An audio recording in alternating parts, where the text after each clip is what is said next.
The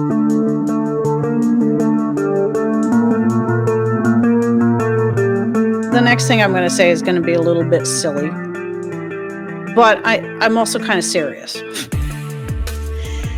So I have a conspiracy theory, and my conspiracy theory is that most conspiracy theories are a conspiracy to keep us distracted from what really matters.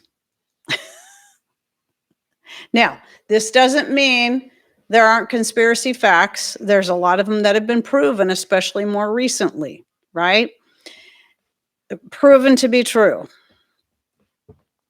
However, there's so many crazy, I've talked about this so many times, but there's a reason why I'm bringing this up. Part of it was I wanted to share with you my new conspiracy theory, which I think is kind of funny, right? But I really do think there's so much out there that some people do it for the sake of clicks because they can make money. Oh, I'm going to make up a new conspiracy theory and say, this or that or the other thing, and try to convince people of what I believe and show them facts that are based on nothing. And then I can get clicks and then I can get money. People make a lot of money off of this kind of stuff, especially people who are just love conspiracy theories. So they're going to buy it every time, or at least watch it or read it, whatever it is. And then they'll turn around and share that same information. Whether it be the conspiracy theories are started by the government who's trying to distract us from something other conspiracy that's real, or it's started by people that just like drama, or it's started by people that are doing it for the sake of monetary value. There's many reasons why conspiracy theories get started. And so I will come back to the fact that you got to make sure that you vet everything before you start spreading this information, and especially causing yourself or anyone else to be having to live in fear of something. That's not where we should be. And those of us who are Christians know that we're not supposed to live in fear. That's not where God wants us. We have to remember He's in control. And if you're not a believer, living in fear is going to do absolutely nothing for you. If you're living in fear, it's going to make you you're going to be in a constant state of stress. You're going to be angry and fearful, and it's going to do nothing to help you out, not for your health, not for the work that you do. I mean, there's some of that's good to help kind of give a person a kick in the rear end to say, gee, I guess I should probably do something, looking at, the price of food, you're looking at the realistic stuff. It'd probably be a good idea if I grew a garden and had some food storage and had, because there are power outages, had ways that I could, cover myself in such events when they happen, water main breaks and the like. Obviously, I mean, some of that it's okay if it's going to help get us to a point that we can be more prepared, but it shouldn't be because we're afraid. And if God be with us, who can be against us? Absolutely. There's nothing to worry about. Right. And this is why, I call myself a recovering conspiracy theorist, not because I stopped believing in some of them, but because I was one of those people that was starting to fall for every single one and was constantly in a state of anger and fear until it suddenly hit me that, is this where God wants me? What is this doing for me? How is this helping anything living like this?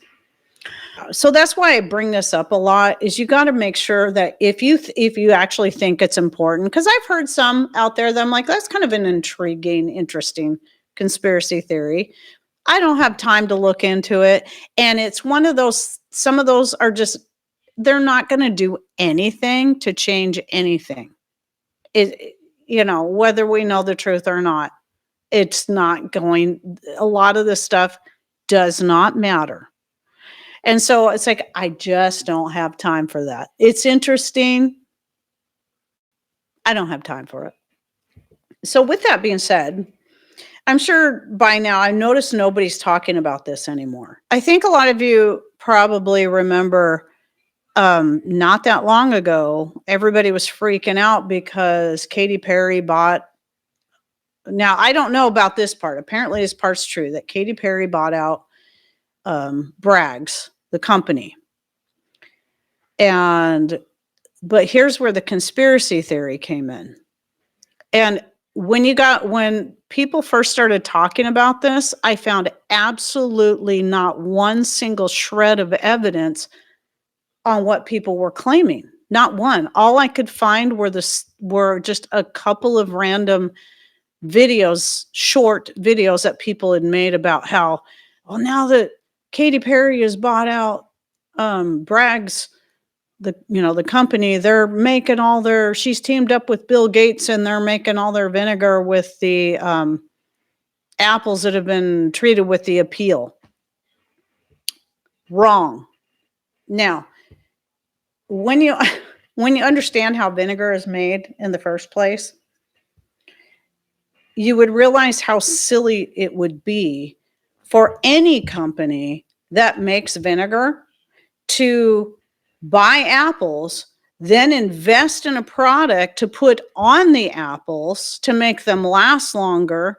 When you're not selling the apples in the store, you're using the apples, which are usually going to be seconds, meaning nothing wrong with them. They just might not look pretty, but those are going to be the apples you're going to use to make vinegar. Why would you invest in a product to put on an apple that you're not going to need that on anyway, because the apples are going to be used to make vinegar anyway?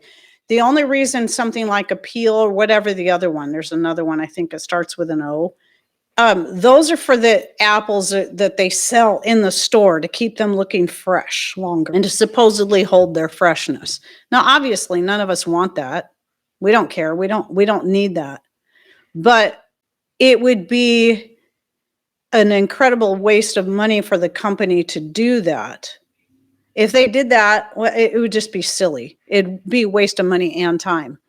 And so with that being said, the Bragg's apple cider vinegar is not something you should be afraid of. Now, I have never, ever bought the vinegar because when I saw how expensive it was years and years ago, I was like, I'm just going to start learning how to make my own. And I did. So I don't need to buy it.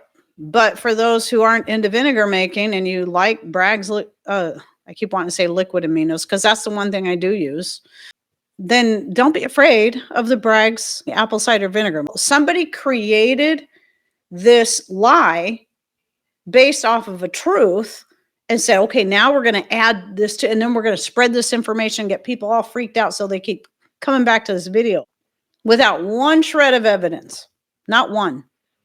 So, and now because that rumor that everybody started spreading went all over the place, you can go to the Bragg's website and it's actually on their top question now in their FAQ section. Do you use a peel on your products? No, it's still the same recipe they've always used. Now, you could say they're lying, but I know they're not because it wouldn't make any sense. So that's the kind of stuff I'm talking about is you got to be really careful, not just for the sake of your own sanity, but for spreading lies. Not only is that going to make you look bad when people realize it's not true, and then they're not going to believe anything you say when it does matter. Now you're probably getting other people all freaked out and scared over something that's just not true. Now, I will say, I was a little concerned about someone like Katy Perry buying out a company. It's like, what's going to happen to the company? And so I did, for the sake of the liquid aminos, decide to start looking for another soy sauce that is organic and non-GMO. And it is hard to find. And the Bragg's, I did find Kikkoman does make a organic non-GMO soy sauce, which some people don't realize that liquid aminos is soy sauce. That's what it is. It's just a different name. This particular soy sauce is more expensive because it's coming straight from Japan and it's only made in Japan. They don't make Kikkoman organic non-GMO soy sauce in the United States. It's only made in Japan. In fact, when you get the bottle, it's got Japanese writing all over it. So you can find that, but if you buy Bragg's liquid aminos, like especially if you can get it by the gallon, you're going to save yourself a lot of money. And I'm just not going to let myself be afraid of it. I like it better than the coconut aminos, generally speaking, though I do like coconut aminos for some things, just not everything that I would use, that I would like soy sauce with, because I like that flavor with certain things. And the coconut aminos are good in some ways, but in some other things, they just don't cut it when you're wanting that flavor.